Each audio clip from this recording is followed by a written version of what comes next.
সবাইকে স্বাগত জানাই রে স্টাডি গ্যালাক্সি চ্যানেলে। আজকে আমরা আলোচনা করব আম সম্পর্কে কিছু গুরুত্বপূর্ণ প্রশ্ন নিয়ে। প্রথম প্রশ্ন হলো, আমের আদি নিবাস কোথায়? উত্তর হলো ভারতবর্ষ। এবং আমের কোন অংশটি আমরা মূলত খেয়ে থাকি? উত্তর হলো মেসোকার্প। পরের প্রশ্ন হলো, আমের প্রধান উদ্ভিজ্জ রাসায়নিক কোনটি? উত্তর হলো বিটা ক্যারোটিন। এবং পশ্চিমবঙ্গের কোন আমটি সবথেকে আগে পাকে? উত্তর হলো গোলাপ খাস। পরের প্রশ্ন হলো, ভারতে প্রথম আমের চাষ শুরু করেন কারা? উত্তর হলো পর্তুগিজ। এবং আম গাছের সবথেকে প্রচলিত কলম পদ্ধতির নাম কি? উত্তর হলো জোড় কলম। পরের প্রশ্ন হলো, আমের চারা কোন সময় লাগানো ভালো? উত্তর হলো বর্ষাকালে। এবং আম চাষের জন্য কেমন মাটি উপযুক্ত? উত্তর হলো নদী অববাহিকার পলি মাটি, উর্বর দোআঁশ মাটি। পরের প্রশ্ন হলো, আম গাছের প্রাথমিক বৃদ্ধিতে কোন গ্যাসের চাহিদা বেশি থাকে?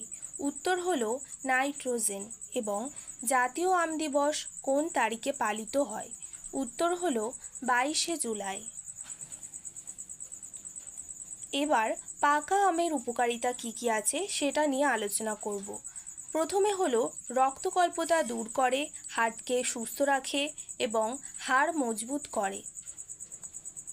আর হজমে সাহায্য করে, রোগ প্রতিরোধ ক্ষমতা বৃদ্ধি করে এবং চোখের উন্নতি ঘটায়। এছাড়াও পাকা আমের উপকারিতা হলো, আম খেলে ভালো ঘুম হয় এবং পাকা আম ত্বককে সুন্দর, উজ্জ্বল এবং মসৃণ করে এবং আম স্মৃতিশক্তি বাড়াতে সাহায্য করে।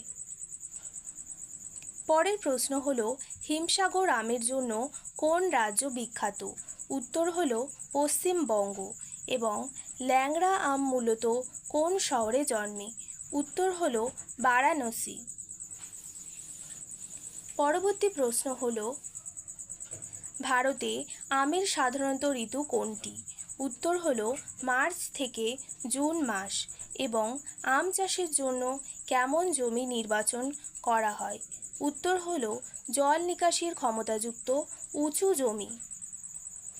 আশা করি ভিডিওটি সবার ভালো লাগলো। ভালো লাগলে অবশ্যই like, share and subscribe our channel.